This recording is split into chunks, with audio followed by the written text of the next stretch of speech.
want to get your score predictions, and I want to get your key players on what's the difference maker to get your result. So the more I think about this, the more I kind of think the Bucs are going to win. Yeah.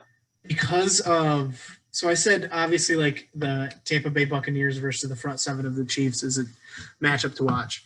But the biggest matchup to watch in my mind is the other side of that. The injury-prone and very unsure Kansas City line versus the Bucs front seven. Like that's going to be – I mean, Patrick Mahomes is the quarterback that can get it done. He's like the quarterback that you want behind a bad offensive line.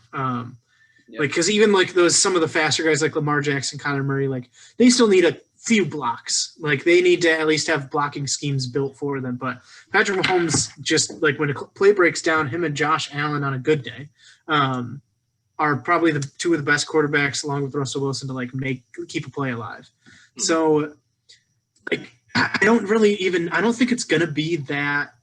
I don't know. I don't think it's gonna be that ridiculously high scoring. I think it's going to be like, if I have to go with a score prediction, I'm going to go 38 to 31. That's pretty high scoring.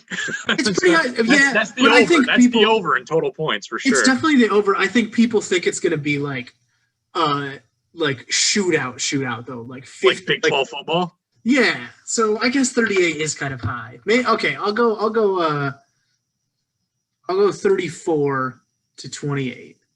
27, a couple field goals in there.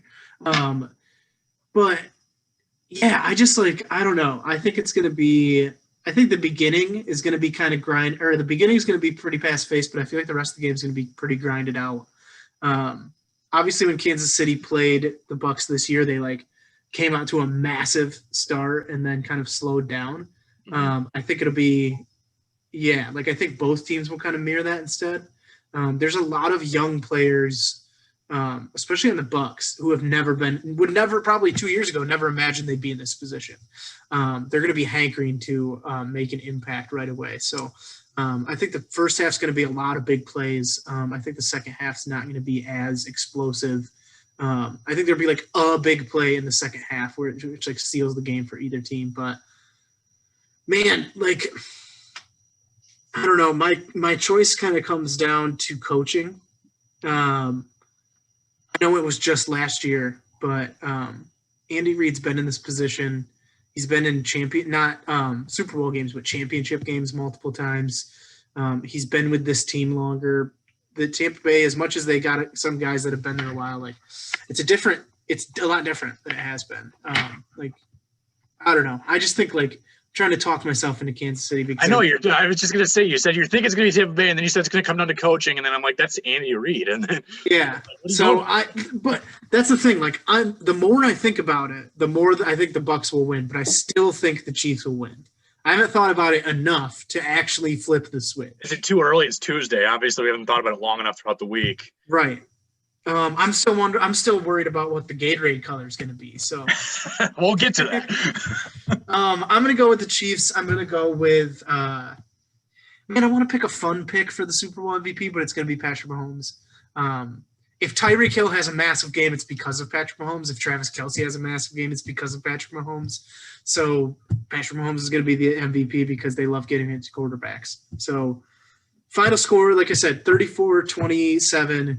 Bucs try to score at the end after a pretty lackluster fourth quarter. Don't get there, and actually, let's be dramatic. It's going to be 34-33 because this pick is dramatic. Sorry, man.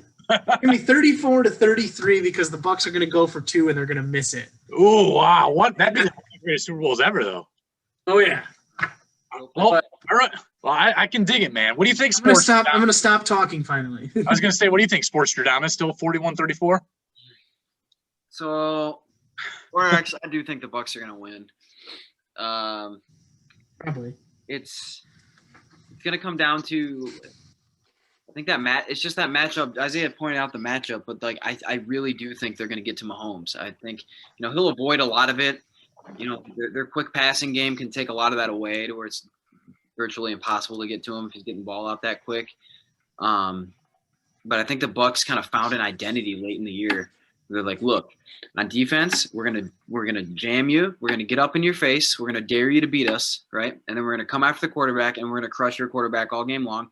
Yeah, you'll probably hit some plays on us. Yeah, you'll probably, you may hit some big plays here and there. But that's what we're gonna do, and we're gonna challenge you. And that's what Todd Bowles wants to do. We're gonna blitz. We're gonna come after you. We're gonna play fast. That's how we're gonna do it. And on offense, I just think, I think they're gonna be able to run the ball decently.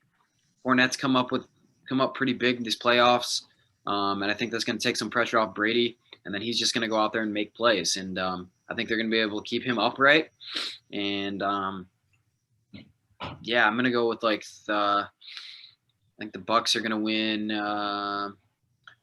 I will go 20. I'm going to go 31-21. You can't. Come on, dude. You gotta. You didn't want to fall on your sword from the preseason. You Oh, could have been Sportstradamus.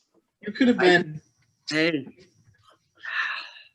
Someone would have named a racehorse after you, dude. I could have done it. Wheaton coming out of the fourth lane.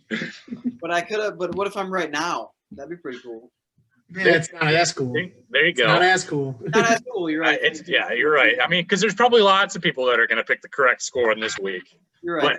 But that's just how I feel going into this game. I feel like it's just not – the teams are different. Like, I would have stuck by my score. I probably would have stuck by my score in my teams. If the Kansas City Chiefs still had an offensive line. Still an offensive line. If Mahomes didn't have the issues with turf toe and a concussion or whatever they called it, and just so many issues, and the Bucs are just better. They've just been a better team. And I would have picked the same score that I picked at the beginning of the year at the end of the regular season too.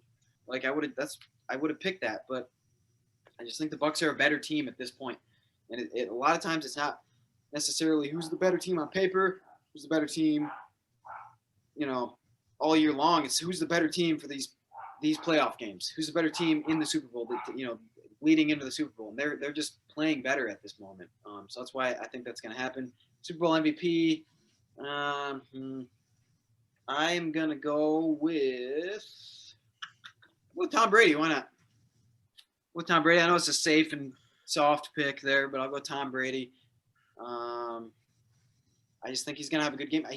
He probably was only responsible for one of those interceptions the other game. I mean, 100% responsible. The rest of them probably on his receivers. He could have had like 5 touchdowns thrown in that NFC Championship game. Like, it was pretty nuts what he was doing. So I'm going to go Tom Brady. All right. Well, I'm going to go with the Tampa Bay Buccaneers. I'm just going to get that off my chest now so I don't try to talk myself out of it later. I'm going to say a score of 34-30. I think Tom Brady's going to be the MVP. And the reason I think this, and kind of the way I think it's going to finish out, because I still think it's going to be an exciting finish. Mm-hmm. I just, like I said, we kind of talked about it. The offensive line is depleted for the Kansas City Chiefs. It started out at one point this season. It was supposed to be Mitchell Schwartz, Laurent Duvernay-Tardif, who decided to go be a doctor when COVID hit. Austin Ryder, who's the only remaining starter now left for them going to the Super Bowl, is Austin Ryder, center. And then Kelechi Osemele was their other guard, and then they had Eric Fisher as well at tackle. And so now it's just Ryder, and they're going against Vita Vea, Ndamukong Suh, JPP, Shaq Barrett, and 2 good linebackers like Devin White and Levante David. I don't see how they hold a candle right now. They're going to throw blitzes at it. It's going to be even worse. They're going to play – Tampa Bay just has to play one safety over top or something. Like Jordan Whitehead over top just in case for Tyreek Hill. Try to play underneath with Carlton Davis and Jamel Dean and some of the other corners there for Tampa Bay and try to cover Travis Kelce as best as possible. And again, you still have 2 fast linebackers like David and Devin White that can keep up with him. To me, it could even be worse than 34-30. To me, it could be up to a 17-point win for Tampa Bay, just because I don't know how they can They'll have to figure that front seven. They can't block. Yeah. Yeah, I think it's going to look like Seattle. It's going to look like the Seattle Seahawks versus the LA Rams in the playoff game. Like there's just no blocking for Russell Wilson. It's going to be the same. I think one of the things though is like Bill Belichick is a coach that can exploit a different team's weakness. That's what he has always done in his entire career better than anybody else. That's why we just talked about him and Sean McVay. That's why he just ruined Sean McVay. Andy Reid, as an offensive schemer, he can scheme to mask his worst weakness. If any offensive coach can in the league, it's Andy Reid. Like pre-snap motion, quick snaps, weird little shovel, stupid passes to Travis Kelce on a screen. Like they're gonna be all up in those type of plays, and they're gonna do it because they don't have an offensive line. Like they have the luxury of having the 2-week break of not having an offensive line. Like if it was like from the divisional round to the conference championship round, I'd be much more concerned about it because you have 4 real practice days to like figure out what you're going to do. But with a 2-week break and with like, just, I don't know, like you just have so many possibilities for Andy Reid to scheme up how to mask his bad offensive line. And it may not matter. Like it may just be too much that you cannot mask it. Like I'm sure there are going to be some plays where like Arians just dials up a blitz that just like 7 guys get home at once. I don't know if he's going to blitz 7, but 6 guys get it. Like 1 guy gets blocked, everyone else just gets beat on the first move. That's going to happen a couple plays, but I don't know. I don't think Andy Reid is going to be hampered by it the entire game.